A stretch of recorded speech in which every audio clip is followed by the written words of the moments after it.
All right, guys, I am back with a brand new movie review. I just left the theater and got back from Aquaman and the Lost Kingdom, the last film in the DCEU. And oh my gosh, do I have a lot to say about this movie. And man alive, wow. All right, let's break this down into a few parts here. First of all, this is not the Aquaman that was created by Zack Snyder in Zack Snyder's Justice League. This isn't even the same Aquaman that was in the first Aquaman movie. This was just him playing himself. This was not him playing Aquaman. This was not Jason Momoa playing Aquaman. This was Jason Momoa as Jason Momoa. And that was irritating because that drags the movie down big time. And this had a crap ton of comedy in it. And it had about a half a dozen one-liners that were terrible. I will tell you this, though. This was the best story out of any of the DC films that have been released in theaters this year. The problem comes in the execution. First of all, the CGI in the film is awful. I've seen much better CGI in video games. The CGI in this just looks like they gave up and didn't care. It looked ridiculous. There were a few shots that looked really good, but I would say 10% of it was really good. The other 90% was utter garbage. Now, let's talk about a couple things here. First of all, a lot of people want to know about Amber Heard. Oh, she's definitely in the film. I don't think they could have done the film without her. The good news is she doesn't speak very much, like almost at all. She has a few lines, but Mara is used the way Mara should be used, which is great. But the beginning of the movie just starts out with him, telling his life story, kind of like the trailer started, and it was just goofy. It wasn't taken seriously. And it's because he's talking to his son, which I can understand. But then he carries that character through the rest of the film until you get to the third act of the film. And there are some events that happen in this movie that should have been taken way more seriously and should have had like this really impactful emotional punch to it. And instead, they glaze over it. This felt like what James Gunn does in his films, where he'll have these serious moments and then he breaks up by comedy at the very end. In fact, the very end of the film, Aquaman is giving this awesome, heartfelt speech. And how does he end it? By doing a joke and then jumping into the ocean. What the hell? What the freaking hell was that? Now, if you guys have been following anything on social media, you have seen the very last two shots of the film. I will tell you, after they show Orm, there's no more to see. You do not need to stay for the credits. When they roll, there's no point. There's nothing at the end. Now, what really irritates me about this, and after seeing this, I hate Warner Brothers even more, because James Gunn came out and said that, they made some changes to the film so that people wouldn't expect more. Well, Aquaman obviously survives in the film, and he's Aquaman. He's still around. So why could you not have Batman in the film to help him? It would have been really cool to have Ben Affleck in this movie. We know they filmed it. They've talked about it. There's no reason they couldn't have kept it in the film. None whatsoever. If this is the end of the DCU, why not have him in there? You would have had more people in the seats. And I have a feeling that the reason they did this is because they're going to say nobody wanted to come see the DCU anymore. You guys would have shown up if you like the DCEU.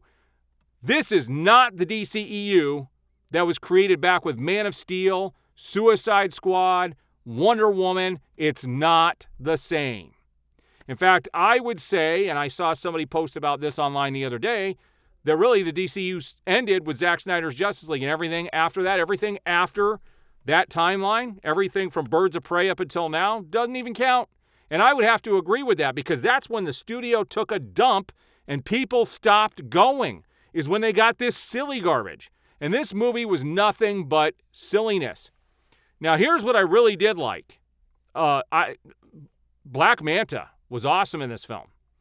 Black Manta saved this movie, and Shin also. The story for this was really well done, and I really liked both those characters and how they were portrayed. And it's just a shame that they have to have all this silliness and then get all serious in that third act. It was very reminiscent of what they did in the Flash film, where, that was way more of a comedy than this was. And that film, all of a sudden you're supposed to get real serious in the third act. But the third act of this film was much better. So this film, Aquaman and the Lost Kingdom, is kind of slow for the first hour or so. It's moving along, but there's nothing like amazing. And then there's one point in the film where it's just from then on, it's nothing but go, go, go, which was good. It definitely needed to pick up the story and get it interesting. And then that final act, the last 25 minutes, was pretty freaking awesome. I'm not going to lie, it was awesome. But then you have those sprinkles of goofiness in there, and it should have been taken way more seriously. And, with what happens with the baby and how that's all dealt with Black Adam, the emotions should have been much greater than they were. Because I could tell you as a parent, if Black Manta did what he did in this film, and something happened to my kids the same way, it would be far more enraging. I can tell you that. And so I just don't, the connection wasn't there. And what's crazy about all of it is this was the best story. Like, the story was there. They just didn't take it seriously. Peter Safran and Walter Hamada were in the credits. You could totally tell that this is them. And same with James Gunn. James Gunn, freaking his music. He had to have given notes in this. He definitely had the call on some stuff. There was rock music played in so many areas of this film. What is it with the freaking rock music and everything all of a sudden? They did it all over The Flash. There was really no main score for The Flash. And so they did a bunch of rock songs in here. Now, luckily, the composer from the first film is back to do the music for this one. It's not as epic as it was in the first film, but it's still serviceable, and they did play the Aquaman theme quite a few times during the film. But man, there was just way too much goofiness in this. I did not appreciate it. I'm very fearful for the future, and I can tell you with the crap that they pulled with taking Batman out of the film, they're giving the middle finger to the fans. Everything about this movie was a middle finger to the fans and what came before it. The DCEU started out with great potential, and this is how it ends. And there is nothing in this movie that tells you this is the end of the DCEU. There's nothing indicating that they're rebooting. There's nothing indicating that anything other than what the movie is what the movie is. Kind of like the last three films. And so how they're going to explain how this James Gunn universe starts is beyond me. And I'm not excited for it. I don't like what they did with this film. I don't like the tone. Aquaman was taken seriously back in Zack Snyder's Justice League, and they've turned him back into a joke again. And it's really sad to see. This movie had great potential. So let's talk about my score at the end of the day on this. The story's amazing. I will tell you that. The story was really good. But because of the execution, what they did with Aquaman himself, I can't give this any more than 3 out of 5 stars. I got more enjoyment watching Blue Beetle. I got more enjoyment watching The Flash than I did out of this movie because of how they butchered the character so much.